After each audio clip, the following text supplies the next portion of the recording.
Thank you, delegates. Thank you, Democrats.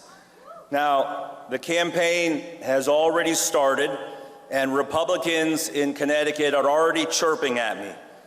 They say that Attorney General is too aggressive. He is too much of an activist. He has filed too many lawsuits against this lawless president. By the way, it's 50 plus so far on top of the 100 that I filed the first time, and we are beating him. We are winning the fight against this president. So I just want to be clear, because, you know, the Republicans are talking. Do you want me to stop fighting? Do you want me to stand down? Do you want Connecticut on its knees? Or do you want me to square up on this guy and take the fight to Donald Trump?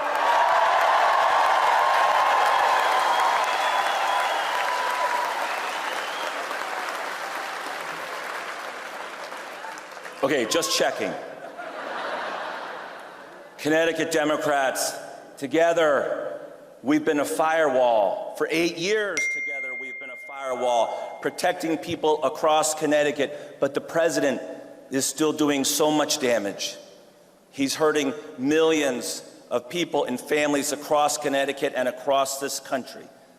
Parents who just want health care for their kids, police officers, firefighters who need federal funding to keep us safe. And it is so brutal to look on your phone and watch federal agents murder people like Renee Good or Alex Preddy, whose only crime is caring too much for their immigrant neighbors.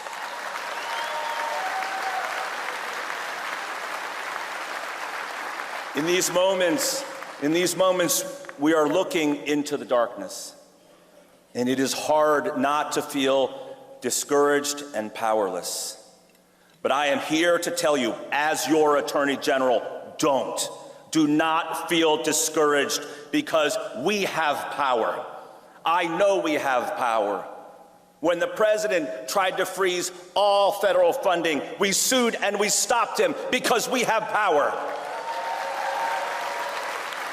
When Linda McMahon tried to cut $8 billion in federal education funding and take it away from teachers and schools and families, we sued and we stopped her because we have power.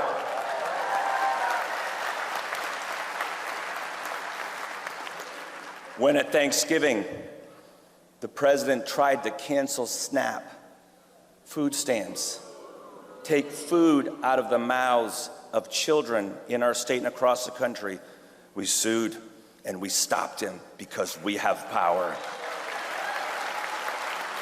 And right now, I am in the Supreme Court, shoulder to shoulder with an army of attorneys general, to make sure that every woman and patient in this state has access to mifepristone and medication abortion. And we are going to win that fight because we have power.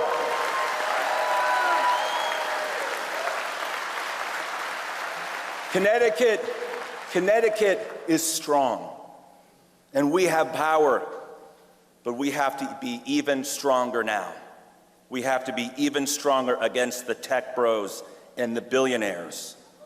Mark Zuckerberg, Elon Musk, Palantir, everyone who's using their enormous wealth and technology to control what we want, what we buy, what we think.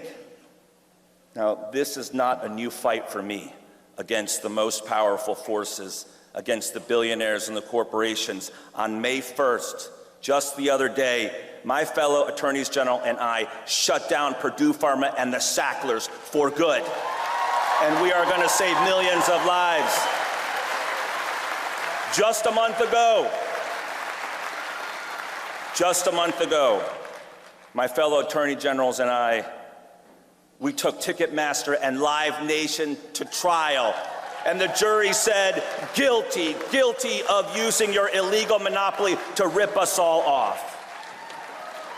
But this is just the beginning.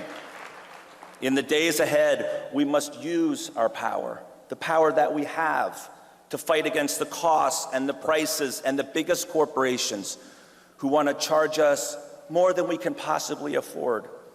We must continue our lawsuit against Meta, Instagram, and Facebook for the harm they do with their addictive algorithms and the horrible content they send to our kids. And this is important. This is important. We have to confront the risks of artificial intelligence. It's happening. It's not coming, it's here. How they use AI to discriminate against us, people like us, when we apply for jobs or want to rent an apartment or buy a house, and how they're training the AI to replace the workers. Well, let me tell you something. If I will not bow to Donald Trump, I will not bow to the billionaires and their machines.